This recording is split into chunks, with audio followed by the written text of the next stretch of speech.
All right, everybody. I've literally been on the edge of my seat to start diving into this conversation because Parmees and I have gone back and forth in voice memo DMs, and like I almost wish we could consolidate all of those into a podcast because Seriously. I think it's really rare, especially now, to find people that, number one, can meet you in these deeper level discussions when it comes to things like marketing and messaging, where people just want to be, all about the tactics and the surface level things, right?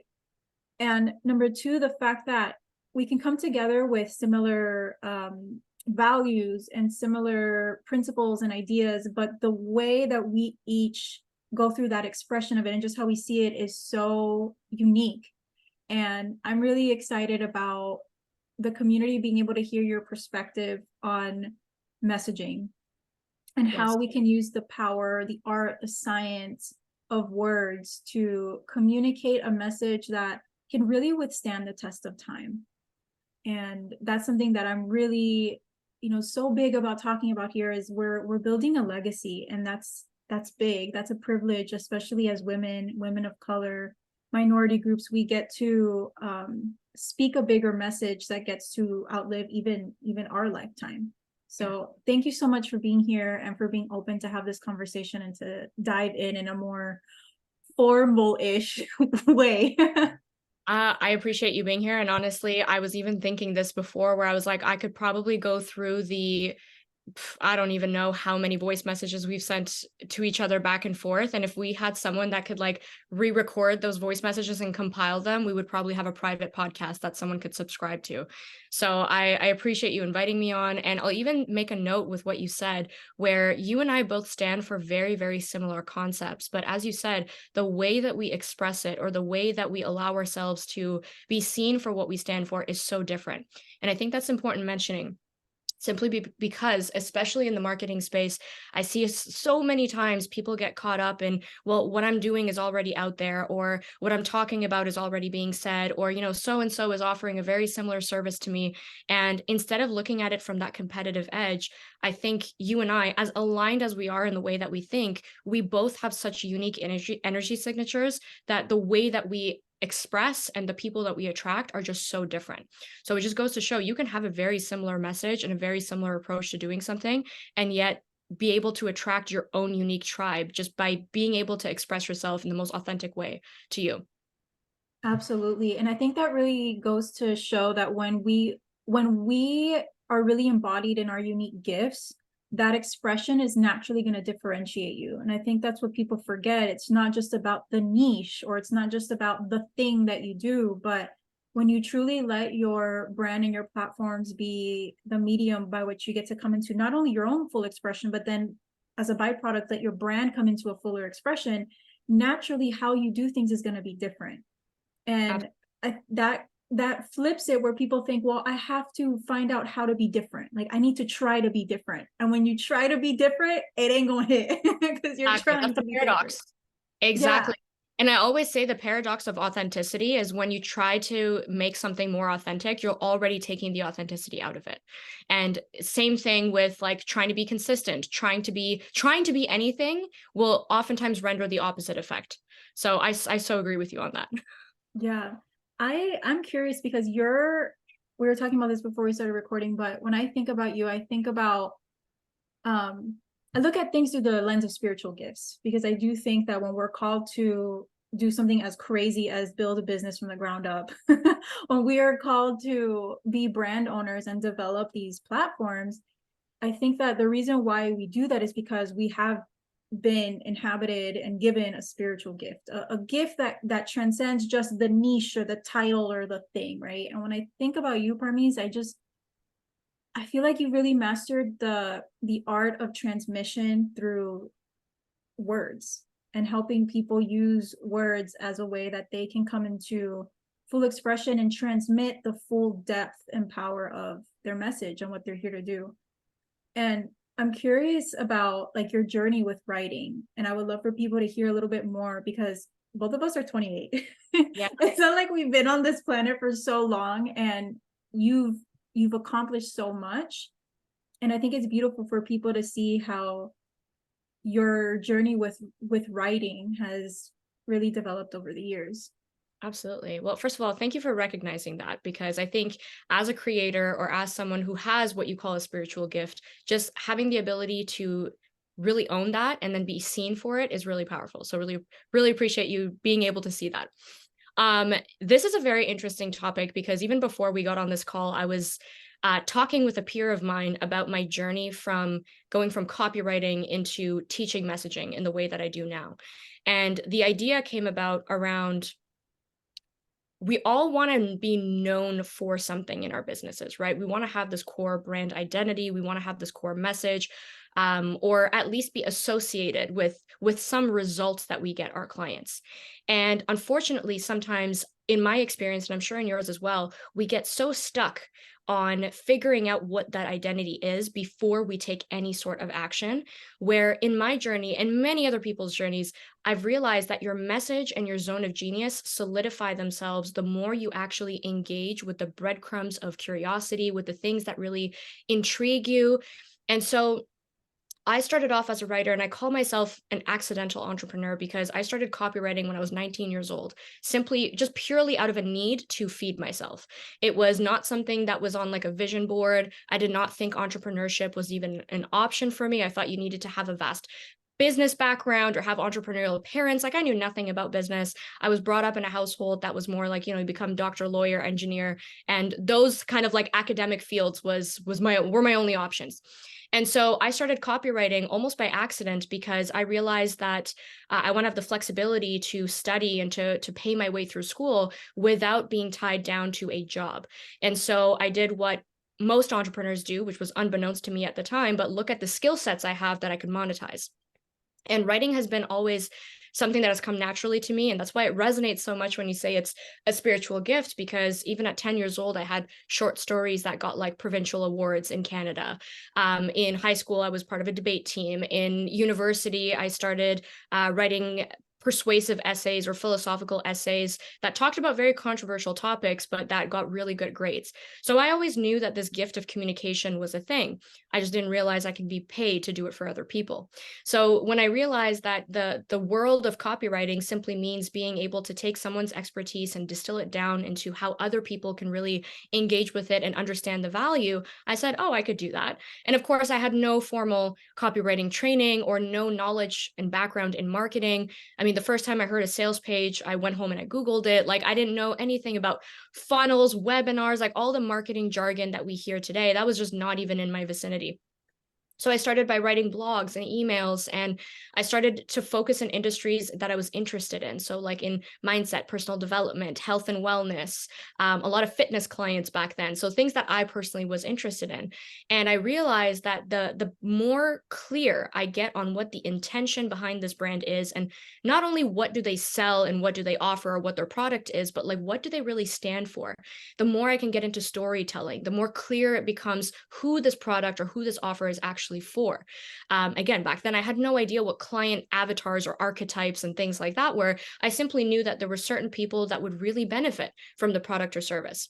And so I started by creating my own principles around what leads to effective copy, what leads to persuasive, impactful copy.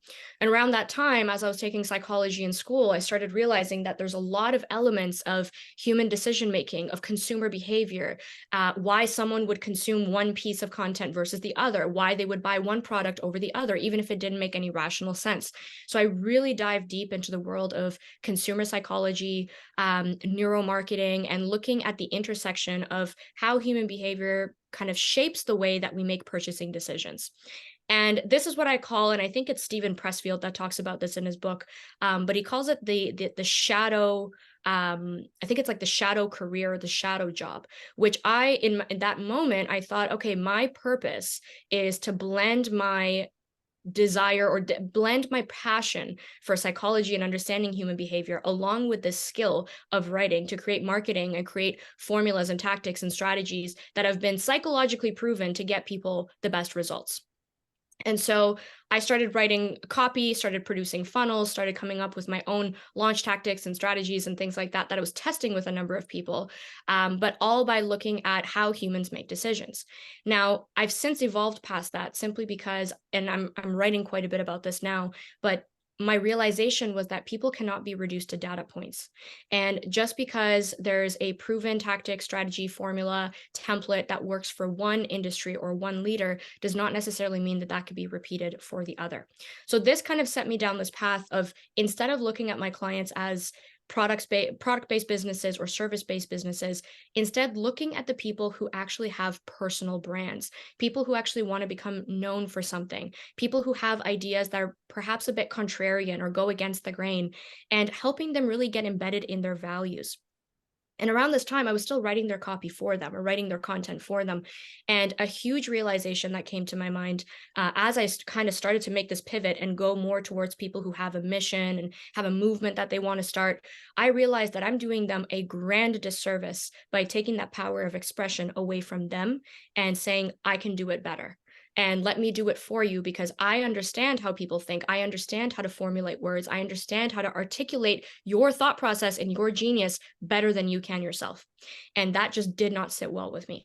So this is now in, I would say maybe 2019, 2020, I started to shift away from accepting done for you copy offers and started to migrate a little bit more into, if I'm really good at what I do, I should be able to teach this. I should be able to mentor up and coming brands and people who actually have an idea that is going to move people, an idea that is going to change things and disrupt things in their industry, in being able to articulate what they do. And it was a bit of a messy process because I always just was good at writing. I never thought about reverse engineering what I'm actually doing when I'm writing, or how do I now teach these principles to somebody else. And so going back to the very, very first point I made here, my message clarified itself, or the people that I wanted to work with clarified themselves the more I engaged with my work.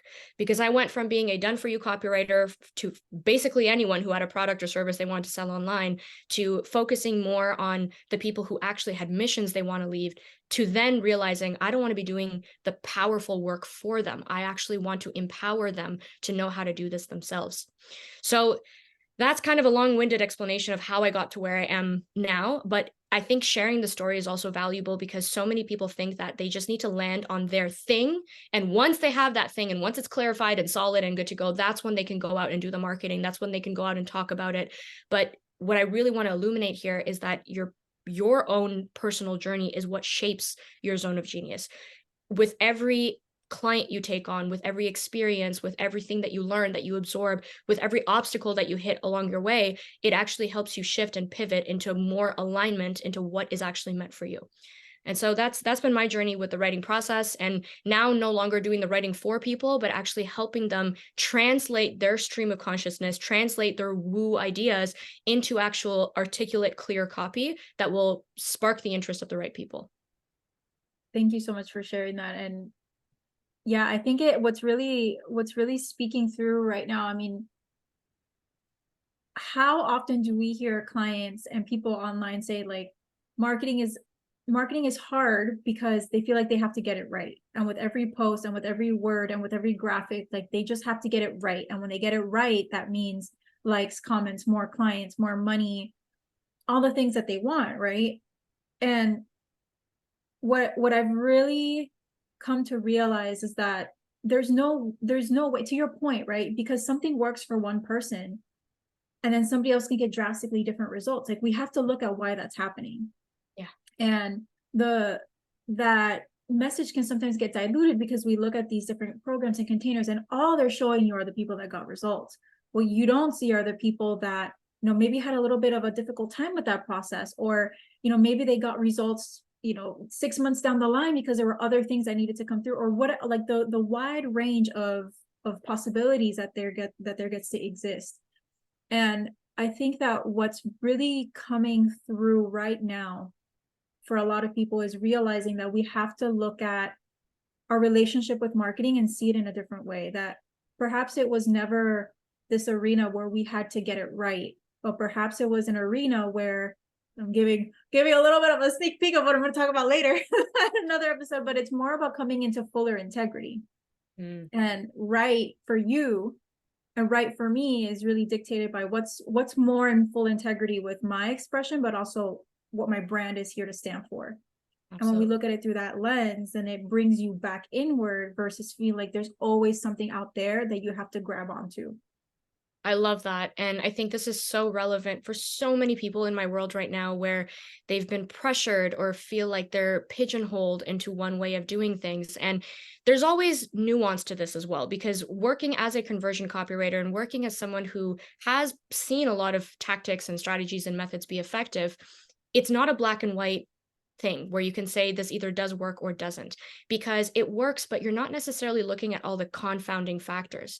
And like you said, just because it worked for one person does not mean that you have everything that they have in place in order for that to work. Another huge thing that I've realized with my clients is that and over the years of just my own experience, and you've heard me say this before as well, where it's not the copy that converts. And I would even argue that the energy behind the content, the integrity behind the content is what makes it land with the right people. Because you can take the same piece of copy and give it to multiple different people. And even though the copy is correct, the words are good, they're tangible, they're juicy, they're clear, the storytelling is on point, the imagery is vivid, like you have all the pieces. But if it doesn't actually land, or if it doesn't actually reflect the values of the person behind it, it doesn't matter how good or how clear the copy is, it's not going to get the results that you want it to. So unfortunately, I think marketing has also been reduced to this like standardized, like here is the way to do it. And if you don't feel like you fit into that box of doing it that way, then you're either feeling a lot of shame and guilt around maybe this business thing is not for me, or maybe marketing is the necessary evil where I just have to do it just to get clients. That's where we get trapped into this like transactional mindset of I need to do this thing to get clients, rather than seeing marketing as just a natural extension of who you are and a natural extension of your mission, just allowing that to be the thing that draws the right people in. And it all comes back down to the integrity piece, because like you said, it comes back to making sure that you are truly in alignment with who you actually are and how you want to express yourself, without the filters of how is this going to be received? What are people going to think? Is this going to piss some people off? Does this fit in with like market standard? Do I follow a perfect flow of caption creation? So when we remove all those masks and just allow ourselves to fully step into who we are and just express that, that's when we get the right people coming into our world. Yeah. I'm curious about your take on I don't know what I mean, I don't know how else to say it other than how people can start breaking free in their actual content and in their captions, because I don't know about you, but I've seen just from the first line of a post, I can tell if they're following a template. Like 100%. I see you business owner, or like I know you're a powerful business owner. And like it's like the same um words that are being used. And I'll share this with you. Just 3 days ago, I I saw someone that I actually, I've been in spaces with her before. I really admire her. But I was going through it was a carousel, and I was going through the carousel and I was like, I have seen this before. And it had her branding and it had her photo. But I was looking, I was like, I've seen this post before. And that that is what I feel like, we want to go to, we have a client problem, we have a sales problem, but what we really have here is a void of expression. And there's so many templates and things now that have been circulated so widely in the industry, that then we wonder why when we post, our audience isn't being activated. We wonder why people are kind of like lukewarm to when we show up. But it's because I feel like people have been so inundated with the same creative expression of the same type of content of similar concepts, that there's kind of been this yeah, people are kind of like desensitized to it. So what's your take on how people can start implementing certain creative changes, even to create that pivot, and kind of be the person that raises their hand and creates a whole new pattern interrupt through their content? Yeah. Oh my gosh. There's so many directions that I can take this, but first and foremost, the first thing that comes to mind is that I call that invisible messaging. And when you start using the terminology or the structures of, creating copy or captions, anything that kind of resembles what the industry has normalized as being like conversion driven copy, that's when you start losing that unique essence that you were talking about. And going back to what you said earlier around your differentiator actually being you, I see this as a huge opportunity, because these templates and these scripts that are circling and these launch blueprints and things that are circling on the internet, there's still a lot of people who feel that they need those things to have the safety of, I have a template that is guaranteed to get me results. And one of the biggest skills that you can develop as an entrepreneur is letting go of the need for certainty and the need for having structure and allowing things to flow. So one of the biggest things I can tell your audience or your listeners right now is to let go of the need for certainty, for your brain to feel like it has the steps it needs to take to get something to be put out there. And I oftentimes say that if you want to differentiate yourself in the dating world, you're not going to look at women that you find attractive and start emulating how they do their makeup, how do they do their hair, what clothes they need to put on. You don't necessarily, laugh and have hand gestures and things that are supposed to emulate someone else. If you ask anybody in a healthy relationship, what drew you to this person, it was just how engulfed they were in being themselves and how comfortable they were in being themselves. And even if they had flaws and messy ups and downs, they were okay with being held and seen in that. And so it's letting go of that need for perfection and understanding that what truly makes you magnetic is actually you expressing yourself in the most rawest, authentic form possible. Because and I see this a lot because of the amount of people I work with in terms of like how to make their messaging more tangible. Oftentimes I tell people, just forget there's an audience on the other end of this that's going to be reading. And I know that goes against a lot of conventional copywriting, because it's like, well, if you're not writing with the audience in mind, then you're just kind of going off on these tangents and it's not being clear and articulate. But your first draft of what you're putting out, you want it to come from a place of insight. You want it to come from a place of passion, where you've taken an idea, a moment of insight, and you've allowed it to gestate, you've allowed it to take form, you've sat with it, you've meditated on it, you've contemplated with it, and you're actually creating a piece of content that you almost feel like is a disservice if you don't put out there. Like it feels so deeply resonant with what you want to be known for and what you want other people to know, that you feel like if you don't put this out there, that not enough people are going to be helped. So it's no longer about how do I get this caption perfect so it lands with the right people. And it becomes more about asking, what is the thing that I've been wanting to say that I haven't said? What is the thing that I've been observing in the market? What are the problems that I've seen my clients come to me with? What are the solutions that I know I have that is not openly known or widespreadly known in my marketplace? And now how do I talk about those things? How do I talk about the things that do anger me, or the things that I simply know are not true? How do I alleviate somebody else's current pain, shame, or guilt around how they're showing up by producing this piece of content? And when we're coming from a place of, I need to share this with you and I need to serve because I know this message is going to do well in your life, rather than how do I craft this message so that it actually gets you to take the action I want you to take, that's when we start exhausting ourselves and feeling pigeonholed into these frameworks and tactics. Yeah, it's almost like taking out the additional hoops that we're trying, like we're writing a caption or we're writing a piece of content and we're thinking 3 steps ahead of how do I get them to do these 3 things after they read this. And that's where we become disconnected from the true soul and the true depth of our brand and what we're trying to communicate. And what I'm also hearing you say, and I mean, this is going to kind of be a hot take, but I think that there's also a shift in deciding for the person that decides, which in my lens, it's really the path of the revolutionary is what I call it. The person that decides that they can no longer live within the confines of mainstream, right? Mm-hmm. Where they know that they are meant to not continue to down the nice paved path that people have gone down, but they're forging a new path themselves.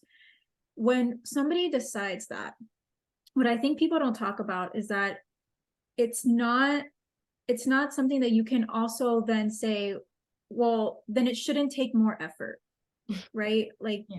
crafting a bigger message takes a little bit more effort.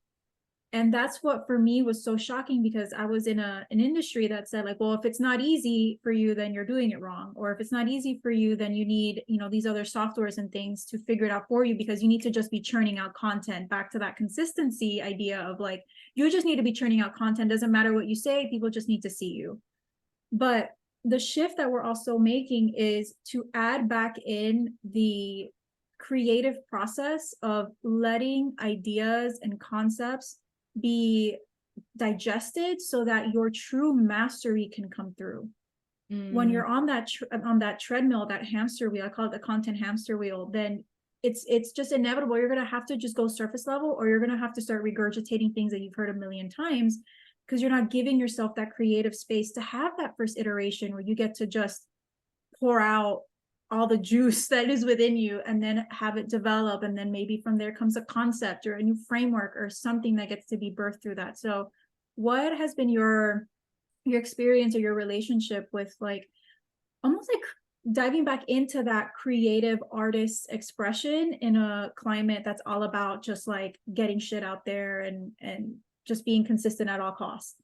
Oof, this I feel like is like the nexus point of my life's purpose. And you kind of have a bit of background as to like my background in philosophy and how I, genuinely enjoy diving into some of these like ancient texts and reading about mastery and stoicism. And unfortunately, I think this is the one thing that has become like the pinnacle, or become like the point of death, in where entrepreneurship has lost touch with the essence of creating real solutions and actually allowing real ideas and real like things that are meant to create change in the world have now become, or have been lost at the expense of how do we make this grow faster, bigger, stronger, with less effort.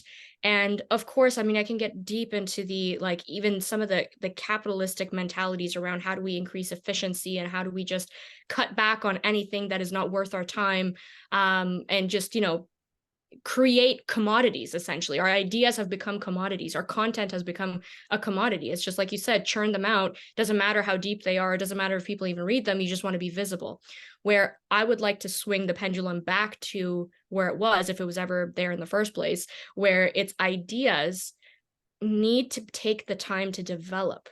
You think of like airplanes, you think of radio, you think of these inventions that have actually moved society forward. These were not things that people just woke up with and decided to create, and all of a sudden now we have this product or this solution.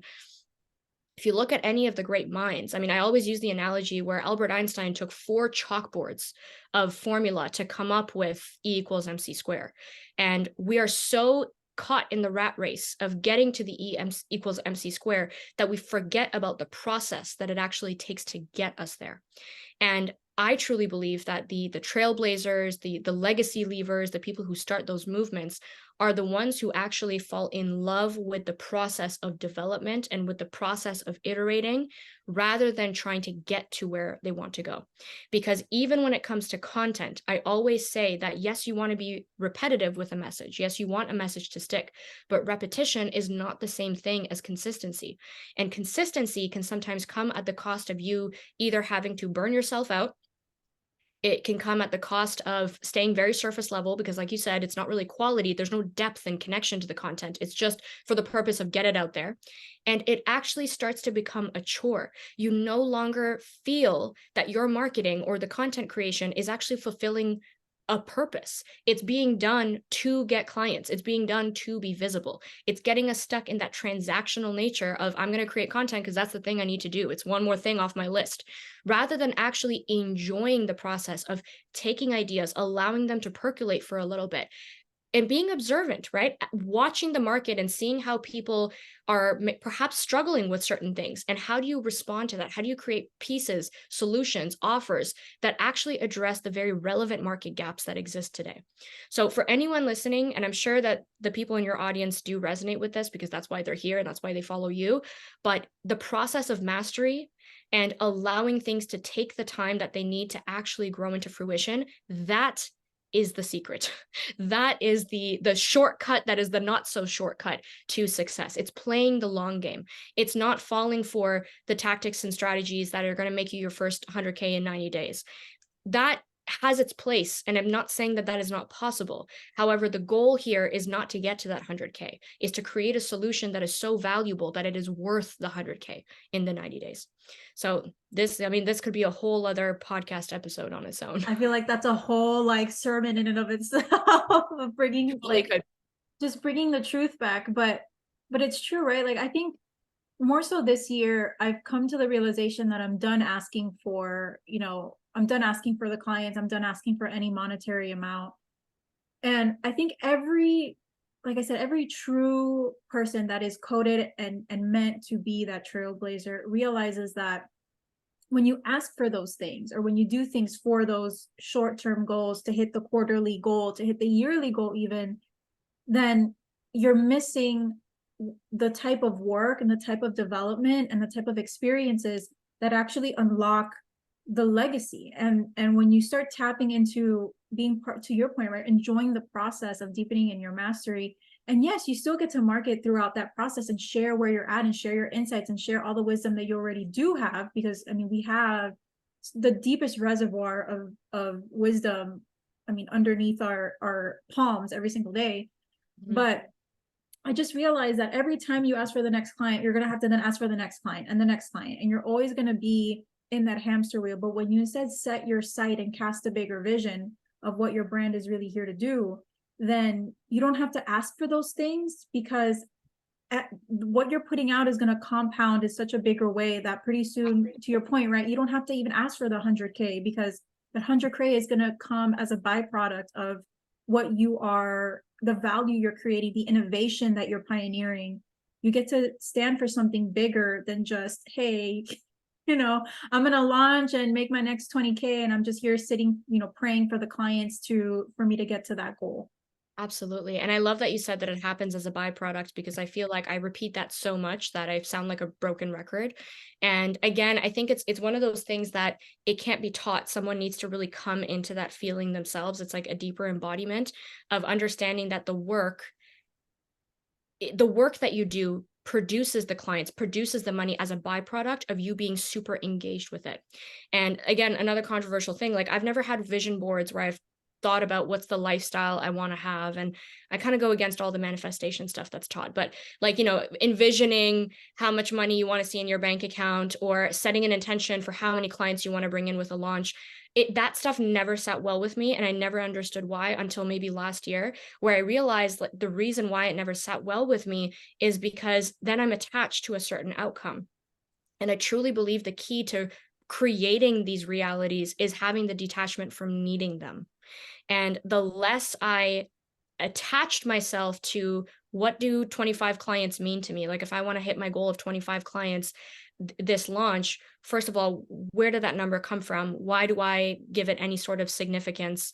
And what does it mean if I have 23 rather than 25, right? So it kind of put me, and again, I never set these goals, but with people I've worked with very much have set like the intention for how much money do I want to create this year? And then reverse engineering, what do I need to do to create that money?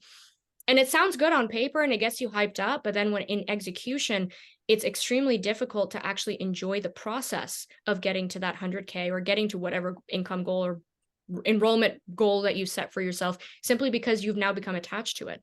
So the secret, in my opinion, and what has worked for people like myself and many others, is actually getting so engulfed in improving your quality of services, taking your message even deeper, having those connective conversations with people where you can really see what the crux of their issues are and how can you create solutions that will genuinely help move the needle for them. And the more you get encompassed within improving your processes and deepening your own knowledge and expressing yourself more authentically, the sales just become a natural byproduct, right? One of the other things I've become known for is not having any calls to action on many things. And again, just to preface, it's not that I mean I'm against calls to action or don't make the ask or don't sell. What I'm doing is essentially I'm educating my audience and I'm empowering them to make that decision on their own. I don't necessarily believe that I need to tell people what to do in order for them to do it. I'm allowing them to have that sovereign decision for me to not overcome objections, for me to not convince them, for me to not have, countdown timers and closed door emails that are going out, because that makes it more about the end outcome, about the product. And instead, I'm giving full sovereignty back to the client to make that decision themselves. But that has happened as a result of me just getting really good at what I do. Yeah, that is a whole word right there. Not having to overcome objections, especially on sales calls. Yeah. And really marketing from a place of, and I think this goes back to the switch from what I call like the me to we conversation of having a message that speaks to a deeper movement that people naturally want to be a part of. Like they see themselves through the storyline of your content and they want to be part of that. And being part of that could take so many different shapes, right? Like I'm happy if people share. Like I'm like, that means that you're like, this is good enough to be in your social medias. Like that is incredible. And that naturally that emotional investment deepens, and that same person financially invests, but without you having to be like, if you don't invest in this, that you're not going to, how committed are you to your goal, and you need this, and oh, you feel fearful, that's just a limiting belief, let me coach you out of it. Like I think we can really learn from, I've been looking a lot at like marketing in other industries, across different industries, and they really do this right, where they're not telling you like, hey, link in bio, like buy this product. They're inspiring you through deeper stories, like Nike, like you want to be one of the great athletes, like I want to wear their stuff. So I think that there's so much there for us, right, as an industry to look at, how do we market and switch the conversation from you need me or you need this product to, when you're part of this brand, you're part of a deeper conversation and a deeper movement, and that naturally elicits that emotional investment that then creates financial investment. Yeah. And I call this being able to discern between intrinsic motivators and extrinsic motivators. And unfortunately, I think in the coaching and marketing space, we focus so heavily on the extrinsic, which is like showing social proof or having a funnel that has been designed a specific way to get people a certain result, or having like the countdown timers, or having like open close carts so that people feel like the urgency of having to act now, or like you said, overcoming the objections of anything that comes up, whether it's a money objection or a mindset objection. We try to coach them out of it. And like you said, this doesn't happen in other industries. It might to a certain extent, but not so much, because what we want to tap into with like the Nike, with the Starbucks, even with the McDonald's, right? Like even some of the brands that we might not agree with, what's happening is that they're tapping into the intrinsic motivators. They're doing the brand association thing where they see how the emotional kind of the emotional sphere around that brand wants to attract the right types of people. People don't go buy Nike because of their because of their epic call to action and funnel system on their website.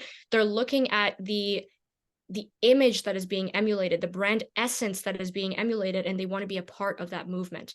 And so looking at bringing intrinsic motivators into the coaching space is fully trusting that when people resonate with a message, they'll know they want to be a part of it. They'll know that the timing is right. And you know what? If the timing isn't right, trust that they also know that as well. I don't believe in overcoming the I need to think about it objection, that I need to talk to my spouse objection. Even if we know that that is a mindset hurdle that they might have to go through on their own, allow them to. It is not my job to convince you of why my product is going to help you.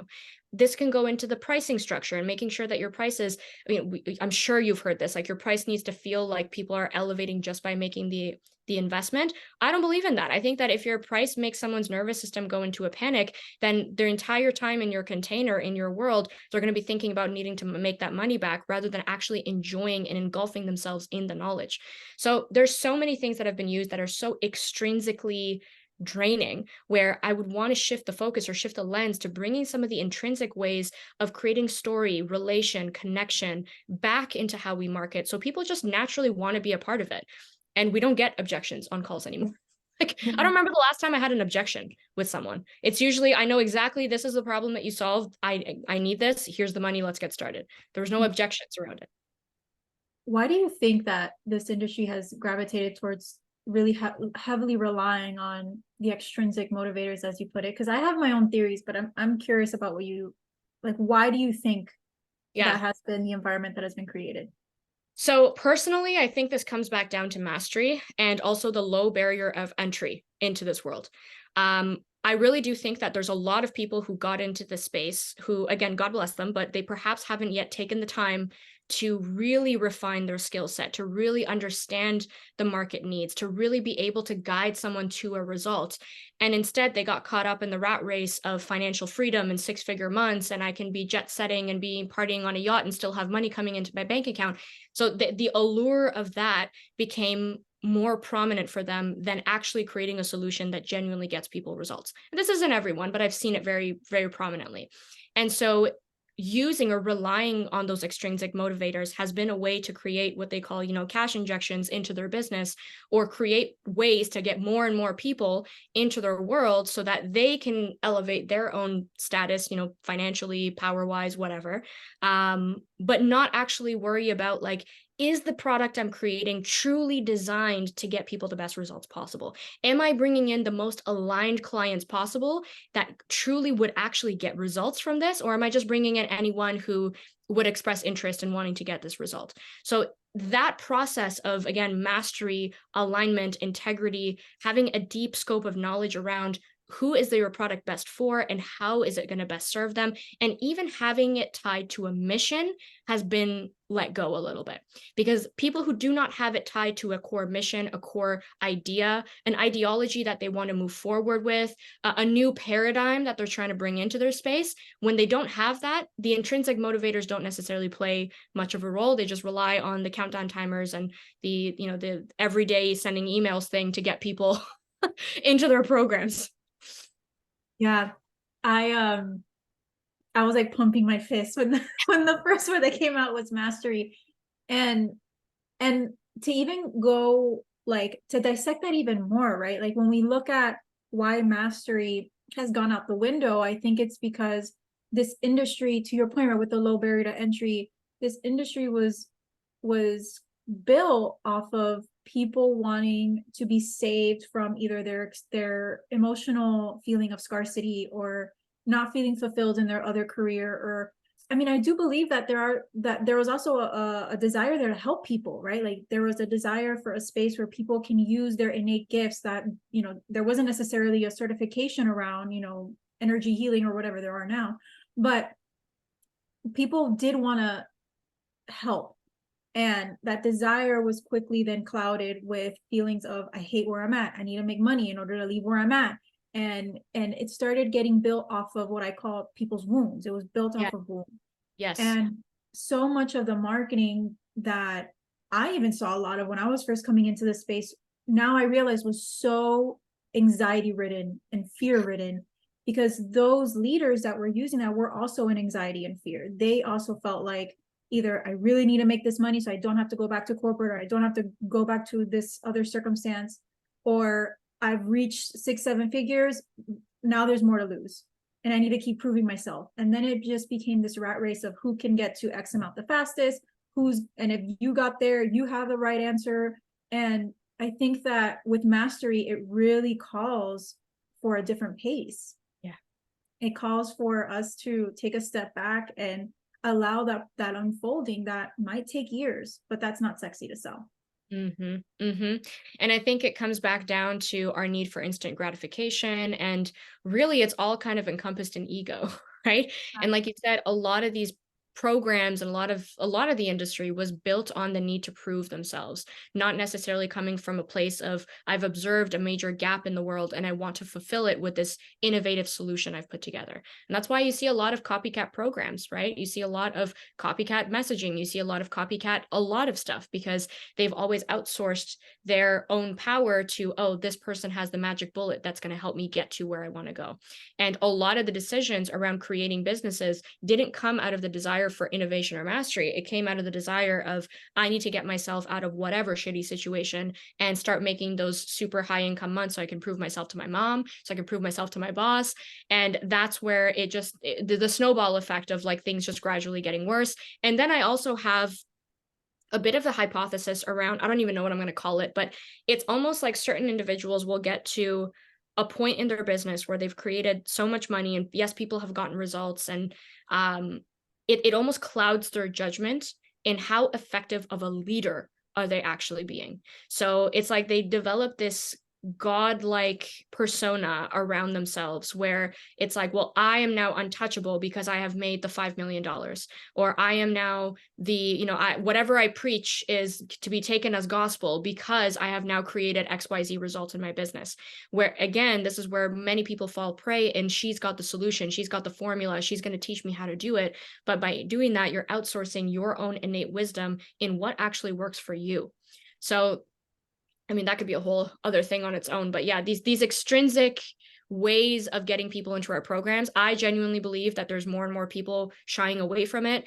Yeah. Consumers have become more savvy. People have become a lot more embodied, I would even say, in their own decision making, where they're no longer as easily guilted and shamed into making purchasing decisions. People are becoming a lot more savvy around not just with their money, but just in their energetic investments. Like if I'm investing into this person's container, it's not just what I'm going to be learning, but it's all the emotional context and the energetic context of, do I really want to be in a world with this person?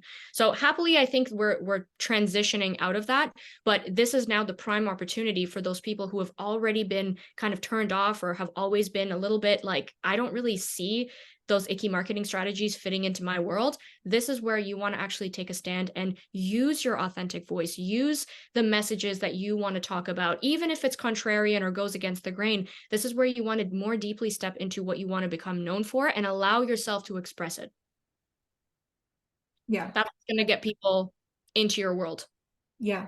Yeah, there's definitely a correction happening, and a lot of people are like, oh my gosh, people are not investing anymore, and but that's not, I think there's just a natural correction happening in the industry, and it's so healing and it's so needed.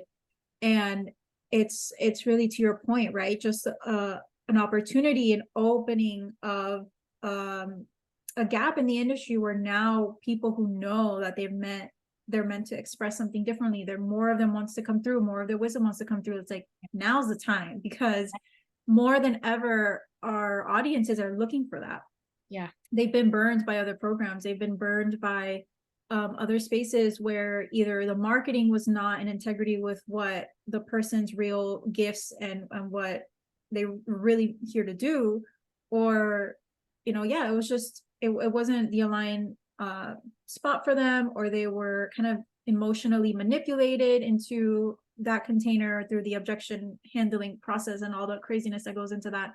So I think that right now it is the time for a new face of what marketing with integrity and mastery and values looks like, and also what it looks like to build brands that are even bigger than just the coaching industry parameters. 100%. Like, there's so much more outside of this industry, and I think now it's even a beckoning of like, how can we grow brands that are not just playing at the level of an industry, but able to really encompass so much more.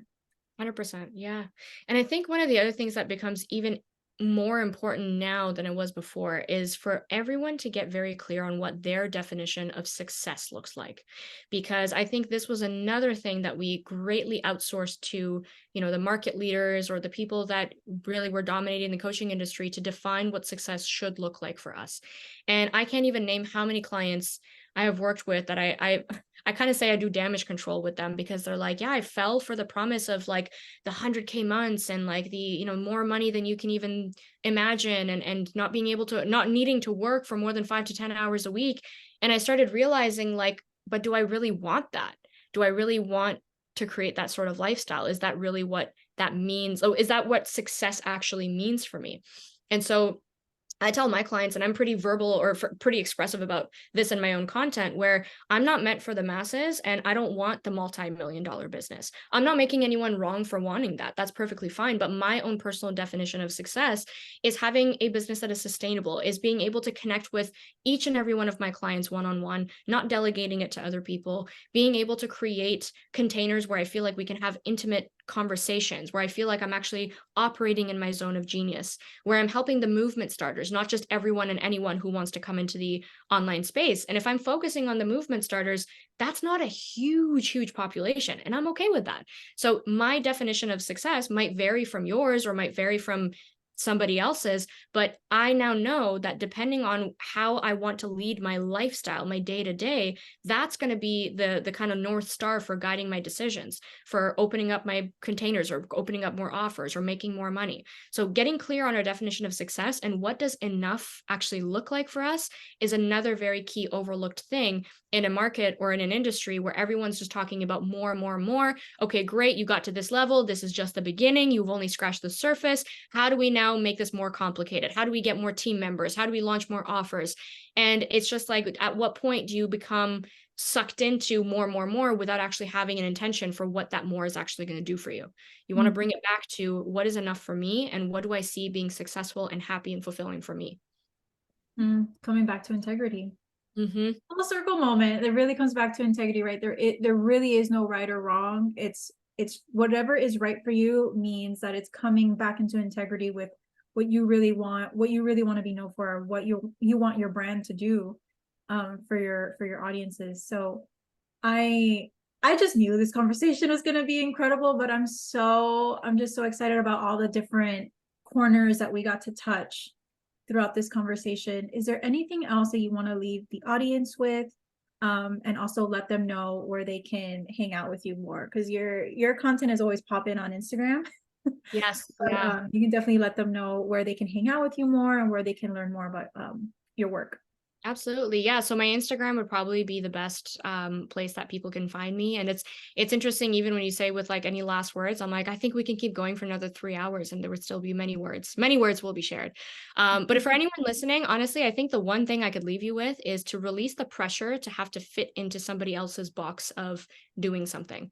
And I feel like everything that we've talked about today has essentially touched on that one point where there is no right or wrong.